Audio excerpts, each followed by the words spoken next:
Hello students, good morning.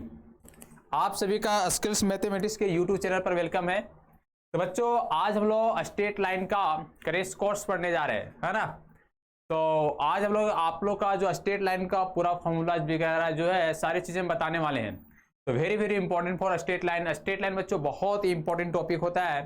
यदि straight line को अच्छा करना है तो सबसे पहले आपको यदि आप पूरा कोऑर्डिनेट ज्योमेट्री को अच्छा करना चाहते हैं तो सबसे पहले आपको स्ट्रेट लाइन अच्छा करना पड़ेगा सर। यदि आप अच्छे से स्ट्रेट लाइन पढ़ लिए तो फिर आपका सर्कल, पाराबोला, इलिप्स और हाइपरबोला बहुत ही अच्छे हो जाते सर। तो चलो सर, हम लोग वीडियो को सबसे पहले स्टार्ट करते हैं स्ट्रेट लाइन से, सर, है ना।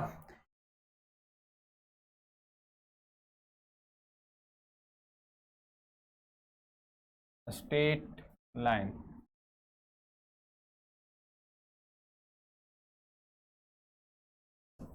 तो जीवन में भी बहुत सारा कर्व आते हैं। आप हमेशा स्ट्रेट चलते रहिए, हमेशा चलते रहिए, आप जरूर मंजिल तक पहुंचिएगा। तो चलिए सर, स्ट्रेट लाइन क्या है। मान लो बच्चों एक कर्व दिया हुआ है, ठीक है सर। या मान लेते हैं एक कर्व दिया हुआ है। ओहो, एक कर्व दिया हुआ है सर। अच्छा नहीं, रुक जाओ। एक कर्व दिया हुआ है, हाँ। अब इस कर्व में हम एक पॉइंट यहां दे देते सर और एक पॉइंट यहां देते हैं, और ये दो पॉइंट के बीच में जो मिल रहा है इसी को हम लोग बोलते हैं स्ट्रेट लाइन, शॉर्टेस्ट डिस्टेंस, है ना। Shortest distance of straight line. और कभी कभी स्ट्रेट पाथ, जो स्ट्रेट पाथ होता है उसको भी हम स्ट्रेट लाइन बोलेंगे सर। स्ट्रेट लाइन का इक्वेशन लिख सकते हैं हम लोग सर। बहुत सारे इक्वेशन है, लेकिन इसके जनरल इक्वेशन यदि स्ट्रेट लाइन के लिखा जाए तो हम लिखेंगे ax plus B Y plus C is equal to 0। ये स्ट्रेट लाइन की इक्वेशन होता है सर। ये x प्लस लीनियर इक्वेशन से बोला जाता है। ये x plus B Y plus C is equal to 0। ax plus B Y plus C is equal to 0, x के पावर में 1 और y के पावर में 1। x plus B Y plus C is equal to 0 is called straight line, ठीक है sir. तो चलो इसको हम बेसिक चीजें और समझ लेते हैं बहुत अच्छे से। स्ट्रेट लाइन क्या है, क्या नहीं है, क्या क्या पढ़ना है स्ट्रेट लाइन में। तो सर सबसे पहले स्ट्रेट लाइन में पढ़ने के लिए हम लोग बहुत एक पॉइंट से बहुत सारे पॉइंट निकल हैं। जैसे सर मान लीजिए एक पॉइंट दिया हुआ है, एक पॉइंट से बहुत सारे स्ट्रेट लाइन निकल सकते हैं सर। बच्चों दो पॉइंट, मान लो यहाँ पर दो पॉइंट दिया हुआ है और दो पॉइंट के बीच में ओनली वन एक लाइन ट्रेस किया जाएगा सर। दो पॉइंट के बीच में यदि एक लाइन को ट्रेस किया जाए उसको हम लोग क्या बोलेंगे, स्ट्रेट लाइन। तो स्ट्रेट लाइन में सबसे पहले मेजर करने सीखते हैं सर एंगल, है ना।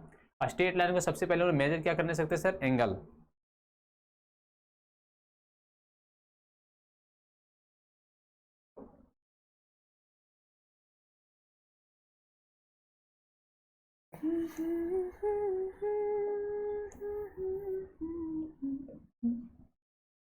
तो सबसे पहले सर हम लोग निकालते हैं angle of inclination. Angle of inclination, angle of inclination. तो बच्चों एंगल ऑफ इंक्लिनेशन है क्या, पहले देख लेते हैं एंगल ऑफ इंक्लिनेशन, ठीक है सर।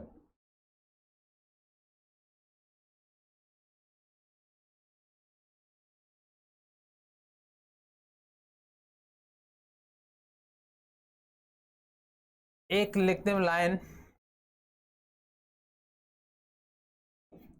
ये मेरा y एक्सिस हो जाएगा और ये मेरा क्या हो जाएगा सर, x एक्सिस। ये मेरा y एक्सिस, ये क्या हो जाएगा, x एक्सिस। तो मान लो बच्चों यहां से एक लाइन हम लोग खींचते हैं सर, एक यहां से हम लोग लाइन खींचते हैं और इस लाइन के एंगल हम लोग क्या दे दिए सर, थीटा। क्या दे दिए, थीटा। या थीटा ना देकर यदि हम थीटा बराबर हो 120 डिग्री दे दिए सर। क्या दे दिए, 120 डिग्री। जब भी एंगल ऑफ इंक्लिनेशन की चर्चा करें तो एंगल जब भी लेंगे तो हम लोग एंटी क्लॉकवाइज एंगल लेंगे। क्या एंगल लेंगे हम लोग, always anti clockwise angle sir. Sir ये जो हम लोग एंगल लेंगे, यदि हम लोग इधर से इधर रोटेट किए तो इसे हमें बोला जाता है एंटी क्लॉकवाइज। क्या बोलेंगे सर इसको एंगल में, एंटी क्लॉकवाइज। क्या बोलेंगे sir, anti clockwise, anti clockwise. और यदि बच्चों हम लोग इधर से मूव किए, इधर से इधर हम लोग गए, इधर से इधर, तो इस एंगल को हम लोग बोलेंगे क्लॉकवाइज। क्या बोलेंगे सर, क्लॉकवाइज। यदि घड़ी का विपरीत चलते हैं तो एंटी क्लॉकवाइज, यदि घड़ी के अनुसार चलते हैं, है ना, घड़ी के अनुसार रोटेट करते हैं तो क्लॉकवाइज। कौन सा डायरेक्शन सर? Clockwise direction. तो चलिए सर आगे हम लोग देखते हैं, इधर से हम लोग चले तो एंटी क्लॉकवाइज और इधर से हम लोग चले क्या सर? Clockwise direction. तो ये चीजें याद कर लीजिएगा कि जब भी एंगल यूज करेंगे एंगल ऑफ इंक्लिनेशन में सबसे पहले एक्स एक्सिस का एंगल लेंगे। जब भी एंगल लेंगे तो किसका लेंगे? एक्स एक्सिस का। किसका एंगल हम लोग बात करें सर? जब भी एंगल लेंगे तो एक्स एक्सिस का एंगल लेंगे सर। जब भी हम लोग एंगल लेंगे तो हम लोग किसको लेंगे? एक्स एक्सिस का एंगल लेंगे सर। जब भी एंगल का हम लोग चर्चा करेंगे तो हम लोग एंगल जो लेंगे वो थीटा बराबर क्या लेंगे? एक्स एक्सिस का। यदि इधर से एंगल लेंगे तो पॉजिटिव, यदि एंटी क्लॉकवाइज से जा रहे हैं तो एंगल ऑलवेज जो लेंगे वो पॉजिटिव लेंगे, और यदि क्लॉकवाइज जा रहे हैं तो एंगल हम लोग नेगेटिव लेके सॉल्व कर सकते हैं सर। तो बच्चों एंगल जब भी लिया जाता है तो एंटी क्लॉकवाइज डायरेक्शन से लिया जाता है, और एक्स एक्सिस का। किसका? एक्स एक्सिस का। और जब भी एंगल बनेगा तो एक स्ट्रेट लाइन में दो लाइन के बीच में यदि एंगल बनाता है तो 180 डिग्री, 0 से 180 डिग्री। यदि हम लोग एक स्ट्रेट लाइन में एंगल बनाएंगे तो 0 से कितना डिग्री? 180 degree sir. तो हम लोग यहाँ पर एंगल जो हम लोग फॉर्म करेंगे, यदि हम लोग एंगल लेंगे तो कहां से कहां तक लाई करेंगे सर? ध्यान दीजिएगा सर, जब भी हम लोग एंगल लेंगे तो कहां से कहां लेंगे? जो थीटा लाइज करेगा, थीटा जो लाइज करेगा सर दो लाइन के बीच में, वो कहां से कहां लाई करेगा? तो हम लोग यहां पर लेंगे theta is equal to 0 degree से बड़ा greater equal 180 degree sir. 180 degree, 0 degree से बड़ा रहेगा थीटा और 180 डिग्री के बीच में, और एंगल हमेशा एक्स से लेंगे। यदि हम इसको लिखना चाहेंगे कि एंगल ऑफ इंक्लिनेशन क्या आ रहा है तो हम लिखेंगे angle of inclination, angle of inclination, angle of inclination is equal to 120 degree, 120 degree. यदि हम लोग आगे चलते हैं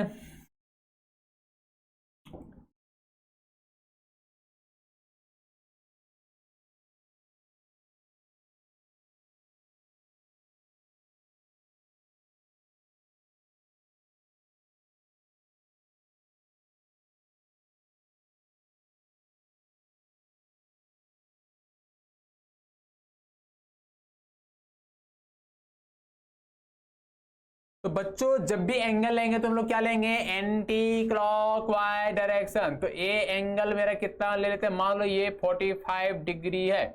थीटा इज इक्वल टू हम मान ले रहे हैं कितना डिग्री? 45 डिग्री। और ये एंगल हम लोग जो मान रहे हैं थीटा इज इक्वल टू यहाँ पर क्या मान ले रहे हैं sir? Theta is equal to कितना? 45 डिग्री। ठीक है सर। तो या तो इसको 45 डिग्री ना तो 60 डिग्री मान सकते सर, कोई दिक्कत नहीं है। तो एंगल ऑफ इंक्लिनेशन लिखेंगे, angle of inclination, angle of inclination is equal to 45 degree, is equal to क्या? 45 डिग्री। चलो बच्चों इसको हम लोग लिखेंगे angle of inclination, angle of inclination, angle of inclination यहां भी जो हम लोग लिखेंगे कितना लिखेंगे? 45 डिग्री। क्या लिखेंगे सर? 45 डिग्री। तो बच्चों यहाँ एंगल ऑफ इंक्लिनेशन 45 डिग्री और यहाँ भी एंगल ऑफ इंक्लिनेशन कितना आ रहा है? 45 डिग्री आ रहा है सर। तो आप सभी को समझ में अच्छे से आ रहे होंगे। चलो आज हम लोग अभी आगे जाकर चर्चा करते हैं स्लॉप के बारे में। यदि कोई एंगल दिया हुआ है तो स्लॉप कैसे फाइंड करेंगे? यदि कभी एंगल दिया हुआ तो स्लॉप कैसे फाइंड करेंगे सर? तो हम लोग लिखते हैं आगे चलकर स्लॉप। तो एंगल ऑफ इंक्लिनेशन हमें जहां तो लगता है समझ में आ गया होगा। तो चलिए सर अब हम लोग चर्चाएं करने जा रहे हैं स्लॉप का। Slope, slope is equal to, गाड़ी देखो तो गाड़ी है खड़ा, जल्दी देखो जल्दी आओ। स्लॉप या और में लिख सकते हैं हम लोग gradient of the line, slope या ग्रेडियंट, स्लॉप या ग्रेडियंट ऑफ द लाइन। देख gradient of the line, slope या ग्रेडियंट ऑफ ये लाइन, ऑफ ये लाइन।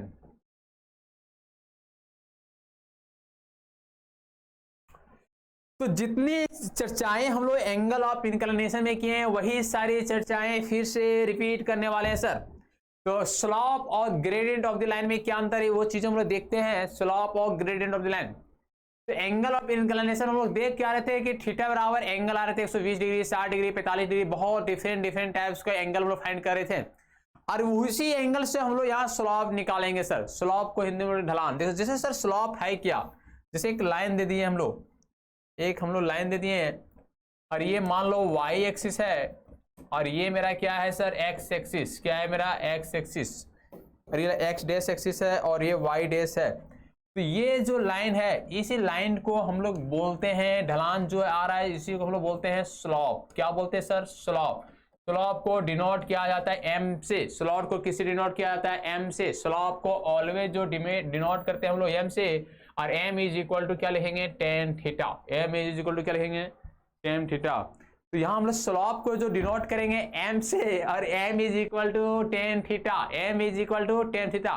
तो हम लोग एंगल के बीच में स्लॉप निकाल लेते हैं, ठीक है सर। तो यहां पर इस फॉर्मूला को याद रखेगा ऑलवेज कि एम बराबर slope is equal to M, और M is equal to ten theta. और थीटा का वैल्यू हम लोग फाइंड कर लेंगे, बहुत सारे लाइन में थीटा का वैल्यू दिया हुआ रहेगा। और यहां पर ऑलवेज याद रखेंगे कि जब भी स्लॉप की चर्चा करेंगे तो स्लॉप में कभी भी हम लोग theta is equal to naught में लिखेंगे, always x axis anticlockwise हम लोग लिख देंगे। एंगल जो मेजर करेंगे वो क्या, आप रिपीट कर लेते सर, एंगल जब भी मेजर करेंगे तो हम लोग मेजर करेंगे क्या सर? Anti clockwise direction. जब भी एंगल लेंगे तो क्या लेंगे? Anti clockwise direction. और हम लोग यहाँ पर चर्चा क्या करेंगे, और जब भी एंगल हम लोग लेंगे थीटा बराबर, वो 0 डिग्री से बड़ा रहेगा और 180 डिग्री से क्या रहेगा सर? छोटा एंगल के। और यहाँ पर theta not equal to 90 degree. Slope में एक कंडीशन याद रखिएगा सर, थीटा के कभी भी हम लोग 90 डिग्री नहीं लेंगे, कभी भी 90 डिग्री नहीं लेंगे, क्योंकि 1090 का अनडिफाइंड वैल्यू हो जाता है सर। तो हम लोग स्लॉप में कभी भी 1090 का वैल्यू यूज नहीं कर सकते हैं, क्योंकि 1090 का वैल्यू क्या होता है? अनडिफाइंड। क्या हो जाता है सर? अनडिफाइंड, मतलब not defined, not a defined. तो चलो बच्चों आगे हम लोग चर्चा करते हैं कि स्लॉप को हम लोग फाइंड कैसे करेंगे। स्लॉप को हम लोग फाइंड कैसे करेंगे? मान लो कि एक लाइन दिया हुआ है, और इस लाइन का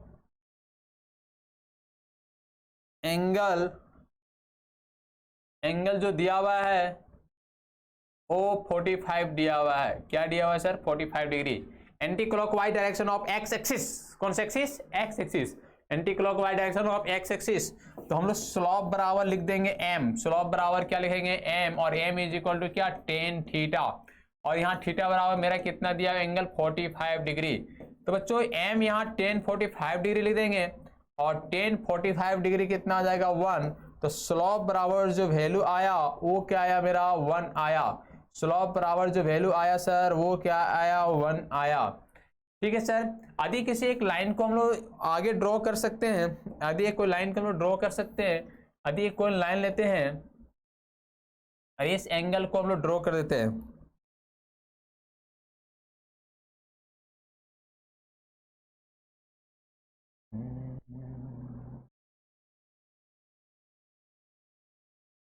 इस एंगल को ड्रॉ कर देते हैं, और यहाँ theta is equal to 60 degree ले लेते हैं। क्या ले लेते हैं सर? 60 डिग्री।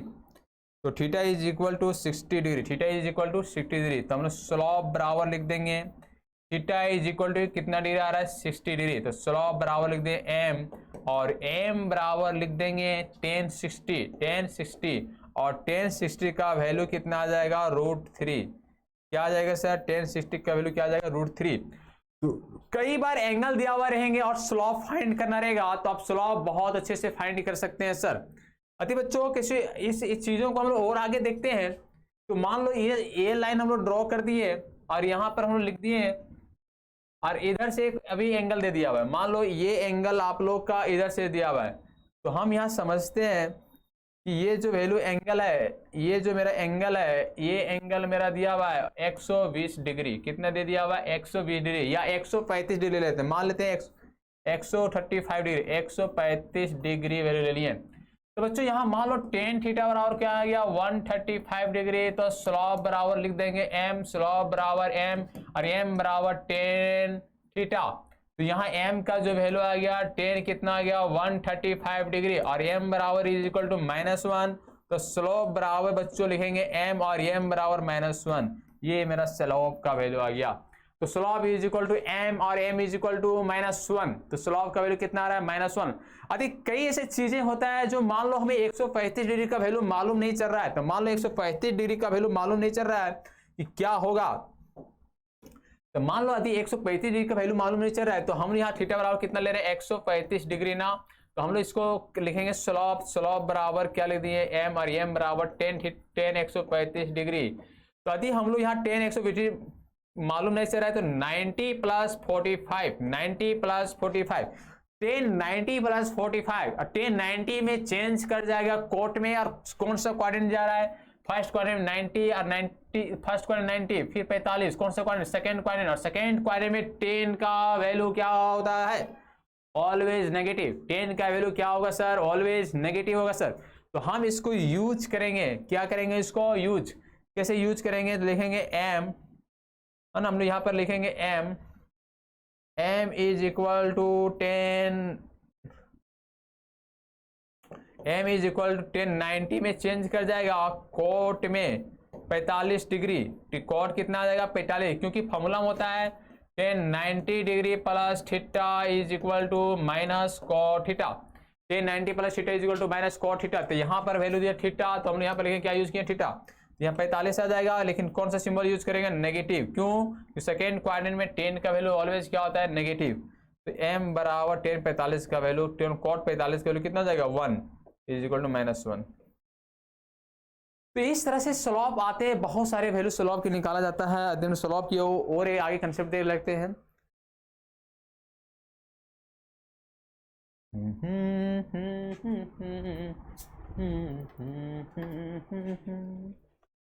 मैं भी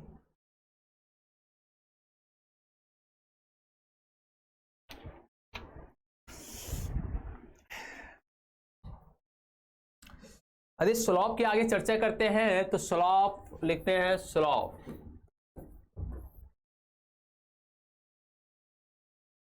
या स्लोप ऑफ द लाइन लिख दो, स्लोप ऑफ द लाइन है ना, स्लोप ऑफ ये लाइन, स्लोप ऑफ ये लाइन। तो स्लोप ऑफ ये लाइन क्या होने वाला है, स्लोप ऑफ ये लाइन क्या होने वाला है देख लेते हैं। तो सारे बच्चों को बहुत सारी चीजें समझ में आ गया होगा। मान लो एक लाइन दिए मैंने, देखो बच्चों अभी क्रैश कोर्स है, स्ट्रेट लाइन हम क्या पढ़े क्रैश कोर्स है, डिफिनीशन वगैरह आप कॉमन ले लिए, जो इंपॉर्टेंट फॉर्मूलाज वगैरह है सारे चीजें बता रहे अच्छे से, और ये क्रैश कोर्स टाइप का चल रहा है स्ट्रेट लाइन का। Is a very very important formula बता रहे हैं स्ट्रेट लाइन का। आप इसको पूरा वीडियो देखिए, आपका बहुत यूजफुल होने वाला है, आपका 11th बोर्ड बहुत अच्छे से होने वाले हैं। तो चलो बच्चों चलिए सर इस सारे क्वेश्चंस को हम एक एक करके देखते हैं और अच्छे से देखते हैं। जिंदगी में जीवन है तो ख्वाब है, ख्वाब है तो मंजिल है, जीवन है तो ख्वाब है, ख्वाब है तो मंजिल है, मंजिल है तो रस्ते हैं, रस्ते हैं तो मुश्किल है, मुश्किल हो तो इरादे है, इरादे है तो हौसले है, हौसले हो तो जीत है, एक दिन निश्चित है। यदि आप मंजिल, यदि आपका दिशा और सही दिशा में आप मेहनत करते जाइए और अच्छे से पढ़ते जाइए तो एक दिन मंजिल आपका निश्चित है सर, आप मंजिल तक जरूर पहुंच जाइएगा। तो चलिए सर यहां पर हम चीजों को लेते हैं। यदि हम इस पॉइंट को सॉल्यूशन करते हैं, ये वाला पॉइंट हम लोग ले लेते हैं x1 y1, क्या ले लेते हैं सर x1 y1, और b बराबर जो पॉइंट लेते हैं वो लेते हैं x2 y2। तो बच्चों यहाँ स्लोप बराबर हम लोग लिख देंगे m, और m बराबर क्या लिख देंगे 10, m बराबर लिखेंगे फॉर्मूला में y2 माइनस y1 और x2 माइनस x1, या तो हम लोग लिख देंगे y1 माइनस y2, या तो क्या x1 माइनस x2। ये फॉर्मूला स्लोप का होता है सर, इसको याद रखिएगा। तो कभी कभी change in y is equal to change in x, इसको कभी कभी डेल्टा y से भी डिनोट करता है भाई, डेल्टा x से भी डिनोट करता है लोग सर स्लोप को, लेकिन हमें ये वाला फॉर्मूला ज्यादा फेमस है, इसको याद रखिएगा। m बराबर y2 माइनस y1 बटे x2 minus x1, y2 minus y1 बटे x2 माइनस x1। चलिए सर ये क्वेश्चन हम लोग देख लेते हैं। यदि कोई इस तरह से क्वेश्चन है तो हम लोग देख लेते हैं क्या लिखा हुआ है क्वेश्चन में, देख लेते हैं। ठीक है सर, चलिए क्वेश्चन हम लोग देख लेते हैं।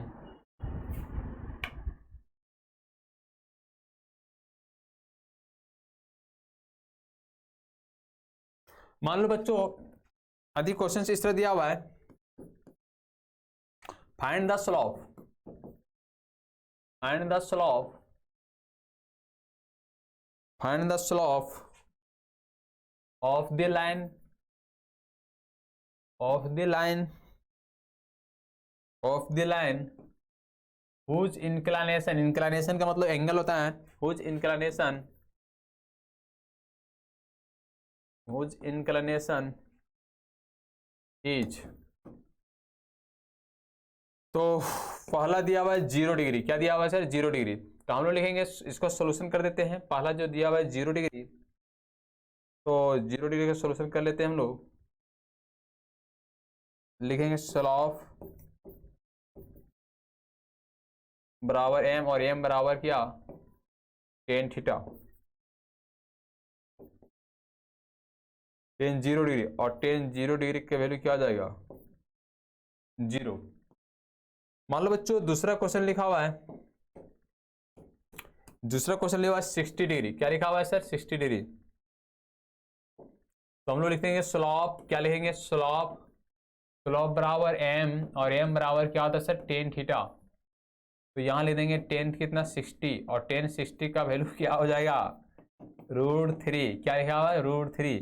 मान लो बच्चों तीसरा क्वेश्चन में हम लिखा हुआ tan 50 डिग्री, 150 डिग्री, tan कितना degree 150 degree sir, tan 150 degree, तो बच्चों हम लोग हमें tan 150 डिग्री वैल्यू मालूम नहीं चल रहा है, तो हम लोग क्या कैसे सॉल्व करेंगे, अभी हम तुरंत पढ़ाए थे, तो m बराबर tan 150 डिग्री कर देंगे, m बराबर tan कितना से 150 डिग्री, तो m बराबर ले देंगे tan 90 डिग्री प्लस 60 डिग्री, और सेकेंड क्वाड्रेंट में tan का वैल्यू 90 में चेंज करेगा सर, 90 में चेंज करेगा, tan से क्या बन जाएगा सर cot, लेकिन सेकेंड क्वाड्रेंट होने के कारण ये वैल्यू नेगेटिव देगा, तो ये आ जाएगा कितना सर cot 60 डिग्री का वैल्यू क्या होने वाला है, तो -1/√3, -1/√3, ठीक है सर।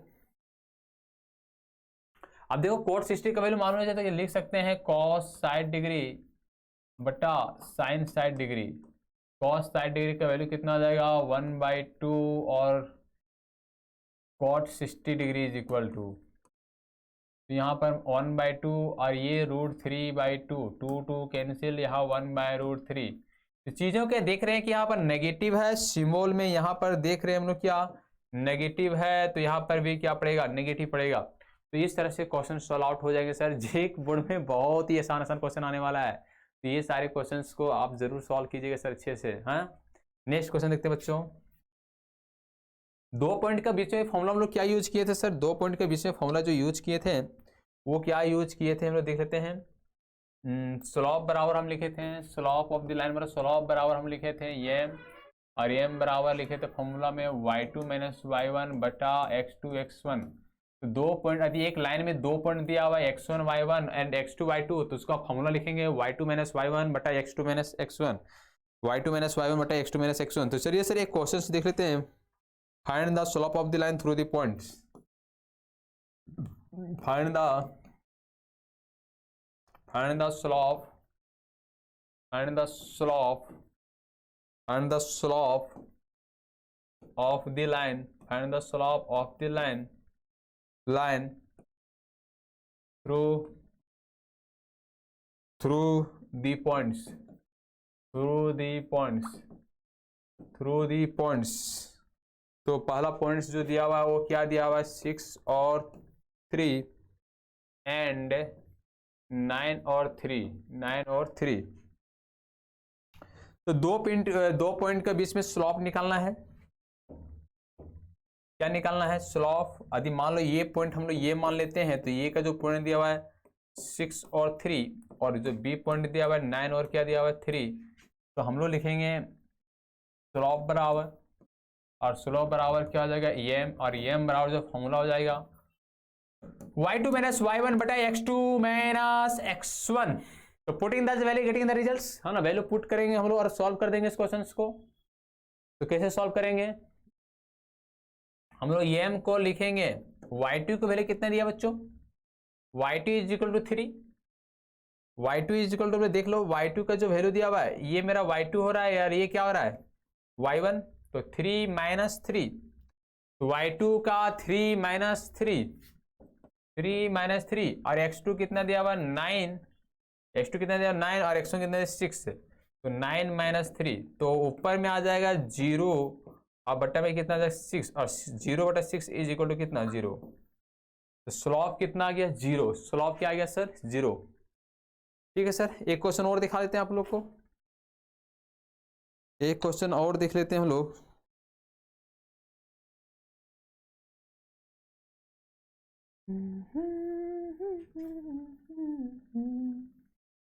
मैं फिर भी तुमको चाहूंगा।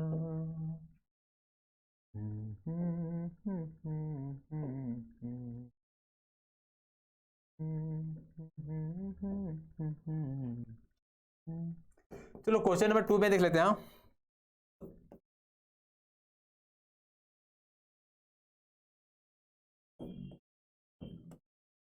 1 to n 4 1 to n 4 question number 2 में जो दिया हुआ है 1 to n 4 क्या दिया हुआ है सर 1 to n 4।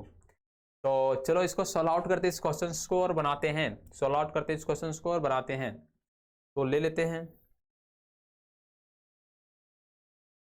a बराबर 1 और 2 और b बराबर लिख रहे हैं 4 और 2, a बराबर 1 2 और b बराबर क्या लिख रहे हैं 4 और 2। और स्लॉप का फॉर्मूला जो यूज करेंगे हम लोग, क्या यूज करेंगे हम लोग स्लॉप, सभी को बच्चों को फॉर्मूला याद हो गया होगा ना सर, सारे बच्चे को फॉर्मूला याद हो गया होगा। m बराबर क्या लिखेंगे हम लोग, m बराबर लिखेंगे y2 माइनस y1 और डिवाइड में x2 माइनस x1। तो y2 का जो वैल्यू दिया हुआ है क्या दिया हुआ है y2 का लिखा हुआ है 2 और y1 का कितना -2, ये मेरा हो जाएगा y2, क्या हो जाएगा y2, और ये मेरा क्या हो जाएगा y1।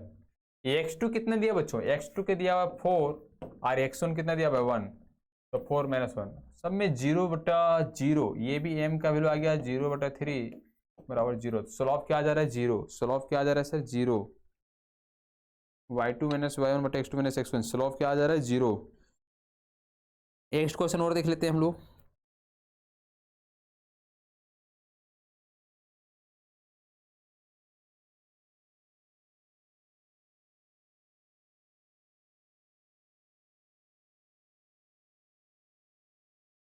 इसी तरह से क्वेश्चंस आते जाएंगे, आप सॉल्व करते जाना है सर आपको, हाँ इसी तरह से क्वेश्चंस आते जाएंगे और आपको क्या करते जाना है सॉल्व करते जाना है सर। ठीक है सर,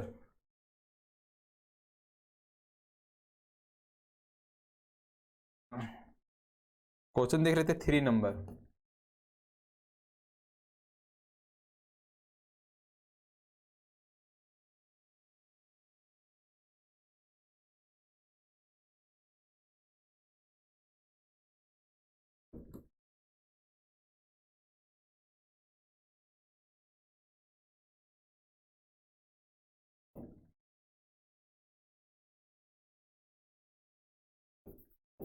ये बराबर दिया हो 0 - 4 और बी बराबर -6/2। ठीक है सर, तो यहां पर हम लोग स्लॉप निकालना रहेगा, तो स्लॉप हम लोग क्या निकालेंगे, स्लॉप बराबर m और m बराबर क्या, सॉरी m बराबर 20 यूज करेंगे नहीं, m बराबर यूज करेंगे y2 - y1 बटा x2 - x1। तो यहाँ m लिख दिए, y2 का जो वैल्यू दिया हुआ वो क्या दिया हुआ है, y2 का जो वैल्यू दिया हुआ क्या दिया हुआ है, y2 के लिखेंगे 2 और y1 कितना दिया -+4 और x2 कितना दिया हुआ सर, x2 के दिया हुआ -6 और x1 के कितना, x1 का जो वैल्यू दिया हुआ ये 0 दिया हुआ है सर, क्या दिया हुआ है 0।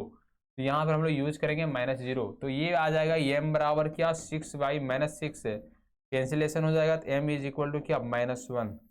तो जो स्लॉप आया वो m इज इक्वल टू क्या आया -1, स्लॉप जो वैल्यू आया m इज इक्वल टू क्या आया -1। तो स्लॉप जो वैल्यू आया m इज इक्वल टू क्या आ गया -1। चलो बच्चे कुछ चीजें और समझ लेते हैं। मान लो ये जो क्वाड्रेंट है, बेसिक चीजें समझ लेते हैं। ये मेरा जो y एक्सिस है, क्या है सर y एक्सिस, और ये मेरा है x एक्सिस, और ये है x डैश और ये है y डैश, और इस पॉइंट को हम लोग क्या ले लेंगे 0 0। तो बच्चों y एक्सिस में हम लोग देखेंगे, y एक्सिस में हम लोग देखेंगे वाई एक्सिस में एक्स का वैल्यू ऑलवेज जीरो हो जाएगा और एक्स एक्सिस में वाई का वैल्यू जीरो हो जाएगा सर। वाई एक्सिस में एक्स का जीरो हो जाएगा और एक्स एक्सिस में वाई का वैल्यू जीरो होगा सर, याद रखिएगा। वाई एक्सिस में एक्स का वैल्यू हमेशा जीरो होगा और एक्स एक्सिस में वाई का वैल्यू जीरो होगा सर।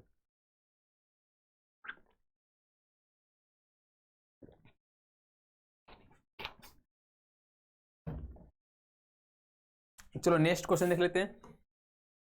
नेक्स्ट हम लोग देख लेते हैं slope of x axis. Slope of x axis, x axis का स्लोप क्या होगा? तो एक्स एक्सिस में हम लोग थीटा इज इक्वल टू क्या ले लेंगे? 0 डिग्री। और टेन जीरो बराबर क्या हो जाएगा? Tan zero is equal to m बराबर टेन जीरो डिग्री, तो एम बराबर क्या? 0। तो स्लोप ऑफ एक्स एक्सिस में हमेशा याद रखेंगे, स्लोप ऑफ एक्स एक्सिस में वैल्यू क्या हो जाएगा? 0 degree. Slope of x axis में वैल्यू क्या हो जाएगा? 0 डिग्री। और हम लोग लिखेंगे मान लो slope of Y axis, slope of Y axis तो theta is equal to 90 degree. यदि हम स्लोप ऑफ वाई एक्सिस की चर्चा करेंगे तो थीटा डिग्री कितना बन जाएगा? 90 डिग्री। तो लिख देंगे slope of Y axis, slope of Y axis, slope of Y axis 1090। दिल में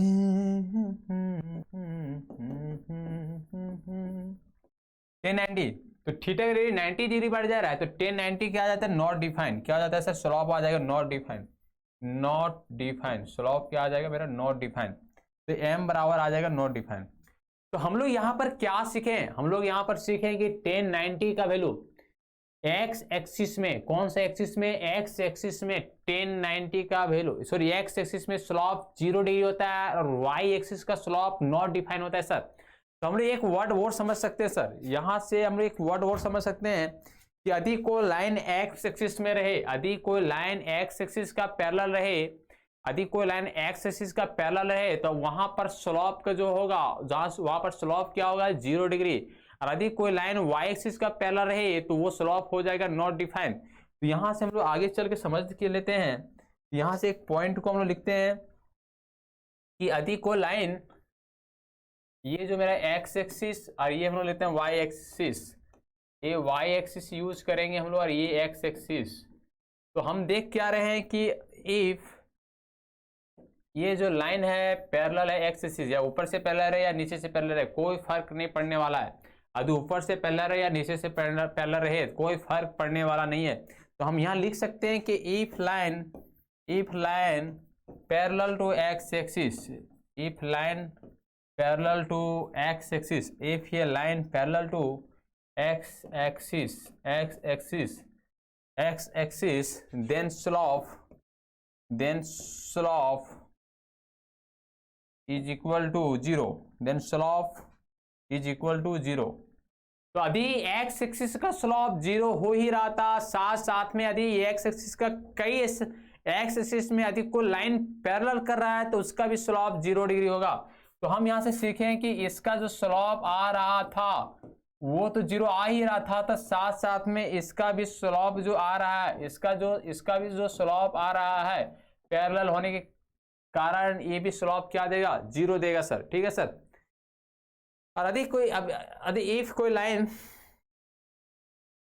हम लोग यहां से सीख लेते हैं, आगे देखते हैं हम लोग। यहां से हम लोग देखते हैं ये लाइन जो मेरा है वाई एक्सिस, क्या है मेरा? ये वाई एक्सिस। और ये मेरा है एक्स एक्सिस, क्या है सर? ये मेरा एक्स एक्सिस। यदि कोई लाइन एक्स एक्सिस का पैरेलल हो, यदि कोई एक लाइन एक्स एक्सिस का पैरेलल हो, सॉरी यदि कोई लाइन वाई एक्सिस का पैरेलल हो, यदि कोई लाइन वाई एक्सिस का पैरेलल हो तो उसका स्लोप भी नॉट डिफाइन करेगा। वाई एक्सिस का स्लोप क्या करता है सर? Not define. यहाँ पर 90 बन रहा है तो यहाँ भी क्या बनेगा? 90। यदि इधर भी कोई लाइन डालेंगे तो यहाँ भी बना देगा 90। और हम लोग जानते हैं कि यदि थीटा 90 डिग्री आ रहा है तो लिखेंगे स्लोप 1090। एम से स्लोप डिनोट होता है sir. 1090 is equal to not define. क्या लिखेंगे सर? Not define.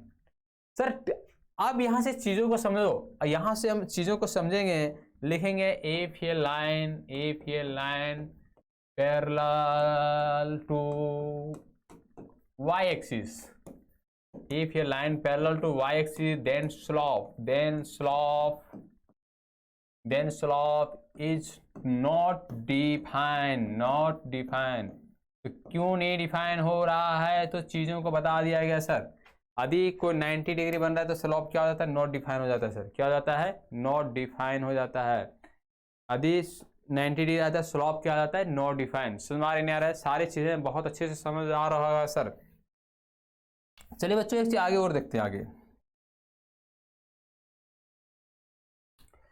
तो यदि हम लोग दो लाइन्स यदि पैरेलल हो जाए, वो एक्स एक्सिस का ना पैरेलल होकर किसी अदर से पैरेलल हो जाए, तो हम लोग यहां पर लिख सकते हैं, जैसे मान लो इफ टू पैरेलल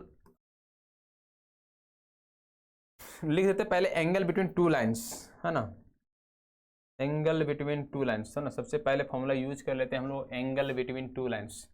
या तो ऐसे भी हम लोग लिख सकते हैं,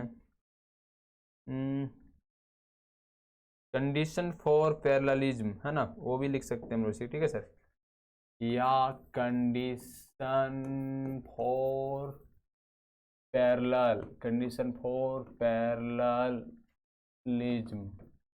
पैरेललिज्म, या तो हम लोग बोल सकते हैं और में कंडीशन दिल में देखो, या तो हम लोग लिख सकते हैं कंडीशन, क्या लिख सकते हैं, कंडीशन फॉर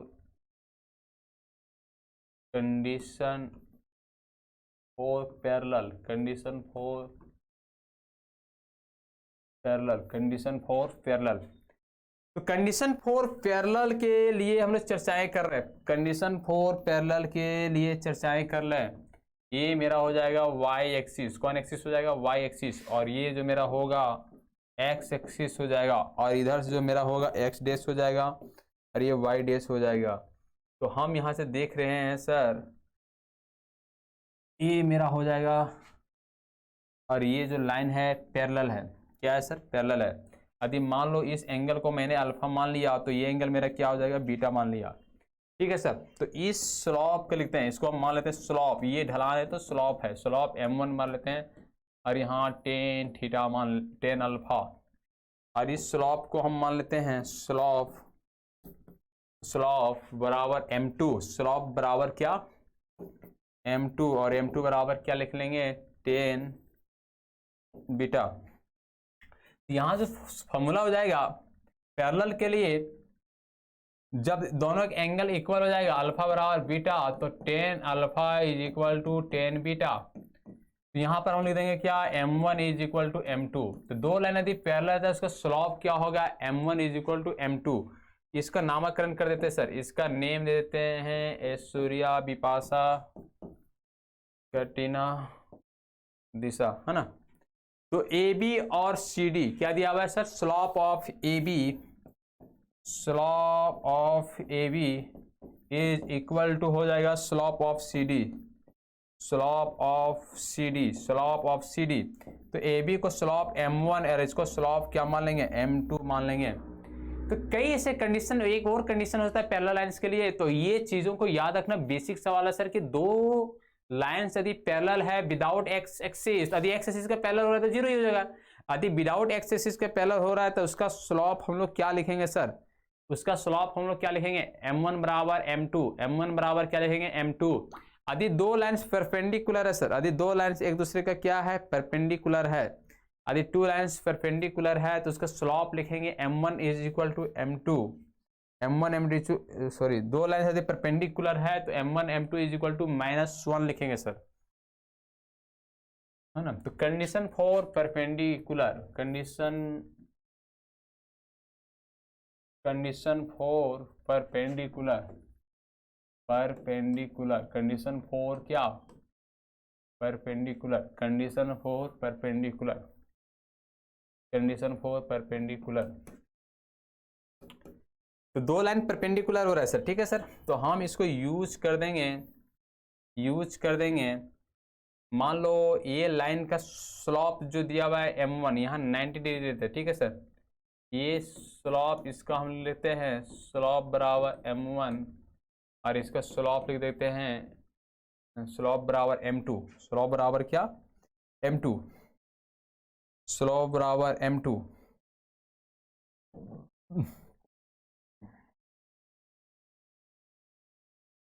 m2, तो हम यहाँ लिखेंगे m1 m2 is equal to -1। इसका भी प्रूफ होता है सर, है ना। तो यदि परपेंडिकुलर है तो m1 m2 is equal to क्या, -1, m1 m2 is equal to क्या, -1। तो याद रखिएगा सर, यदि दो लाइन पैरेलल है तो उसको हम लोग क्या लिखेंगे sir, m1 m2 is equal to -1।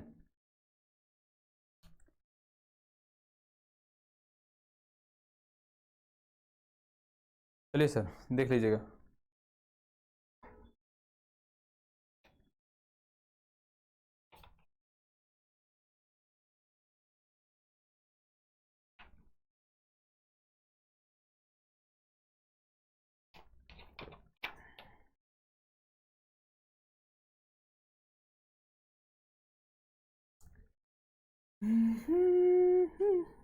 तो ये इस तरह से भी देख सकते हैं, और बहुत सारे कंसेप्ट है।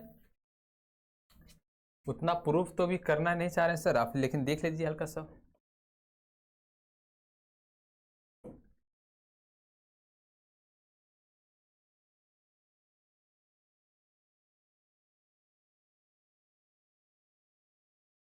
इस एंगल को हम 90 डिग्री लेते हैं, ठीक है सर। अब 90 डिग्री कैसे हो रहा है कि यदि इस लाइन को ऐसे है ना, ये लाइन ऐसे, यदि इस लाइन को सीधा करेंगे तो ये लाइन उठ जाएगा सर। हमारे नहीं आ रहा है, यदि ये लाइन इस तरह से है और इस लाइन को हम हाथ को सीधा करेंगे तो ये लाइन उठेगा ना सर। तो कितना डिग्री बनाएगा, 90 डिग्री बनेगा सर। ये लाइन जो दिया हुआ है, हाँ, चलो इस एंगल को हम लोग क्या लेते हैं, बीटा, और ये एंगल को हम लोग ले लेते हैं अल्फा। तो इस नाम कर देते हैं सर, इसका नामकरण कर देते हैं, नामकरण होना जरूरी सर। इसका नाम देते हैं ये, और इसका नाम देते हैं बी, इसका नाम देते हैं सी, और इसका देते हैं सी। यहाँ लिख देते हैं, शॉर्ट में लिख देते हैं कि ए बी जो है परपेंडिकुलर है किसका, सी डी का है सर। तो हम लोग यहाँ बीटा बराबर एंगल लिख देंगे क्या सर, 90 प्लस अल्फा।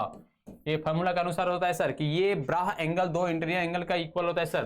तो ये एंगल जो एक्सटीरियर एंगल दो इंटीरियर एंगल के क्या होता है सर, इक्वल। तो बीटा बराबर क्या, 90 प्लस अल्फा।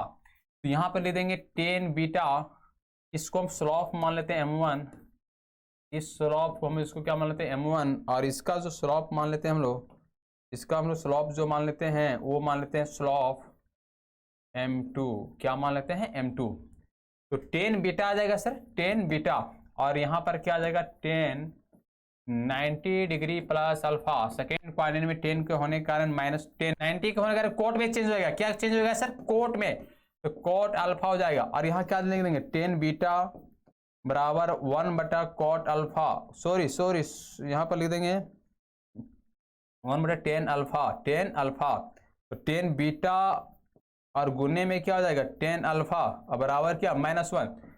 तो 10 बीटा का वैल्यू, यदि हम 10 बीटा का वैल्यू लिखेंगे, 10 बीटा का वैल्यू लिखेंगे तो क्या लिख देंगे, m1 प्रोडक्ट और अल्फा के क्या लिख देंगे, m2 और बराबर क्या, -1। तो m1 m2 is equal to कितना, -1। दो अधिक परपेंडिकुलर लाइंस है तो m1 m2 is equal to क्या हो जाएगा, -1। m1 m2 is equal to क्या हो जाएगा, -1। तो चलिए सर आगे देखते हैं,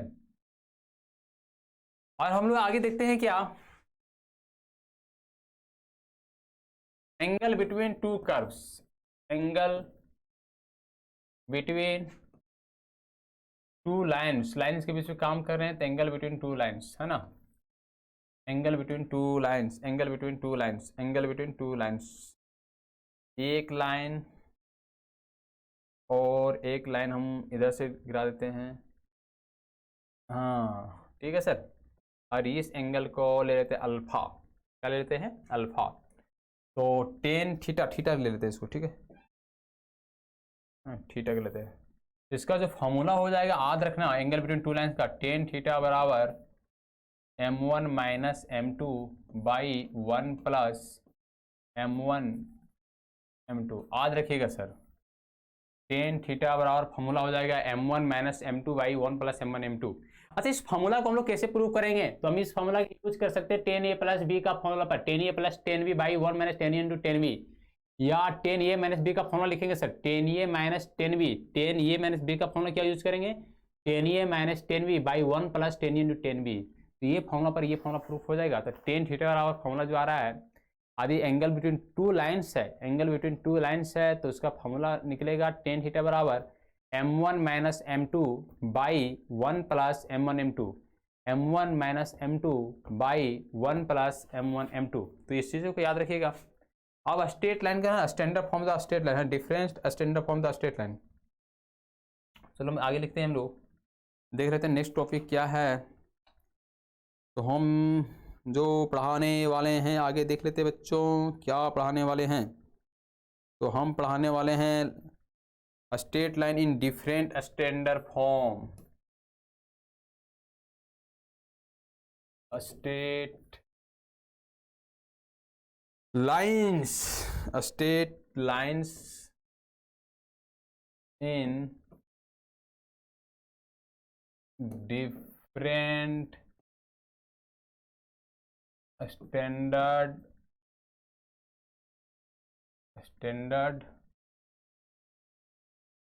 स्टैंडर्ड फॉर्म,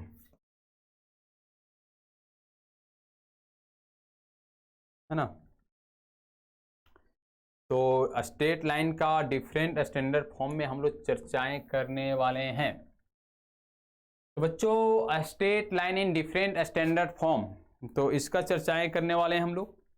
तो नेक्स्ट वीडियो में हम लोग स्ट्रेट लाइन का कौन कौन इक्वेशन होते हैं, 5 इक्वेशन होते हैं, स्लॉप इंटरसेप्ट फॉर्म और point slope form, 2 point slope form, intercept form और नॉर्मल फॉर्म। ये पांचों इक्वेशन बहुत इंपॉर्टेंट होते हैं। तो ये पांचों इक्वेशन हो सकता है हम नेक्स्ट वीडियोज में आप लोग अपलोड करते। तब तक इस वीडियो को अच्छे से देखिएगा, समझिएगा, जानिएगा। सर ठीक है sir, thank you class, bye bye, है ना। फिर मिलते हैं। जब तक मंजिल ना मिल जाए हार कभी ना मानूंगा, जब तक मंजिल ना मिल जाए हार कभी ना मानूंगा, निराशे की पथरीली पर भूमि पर फसल उगाऊंगा, चाहे दिल में लाखों गम, चांद का सितारों को छू जाऊंगा। तो आप मंजिल आपका जरूर मिलेगा सर, बस आप मेहनत करते रहिए, बहुत अच्छे से पढ़िए। Thank you class, bye.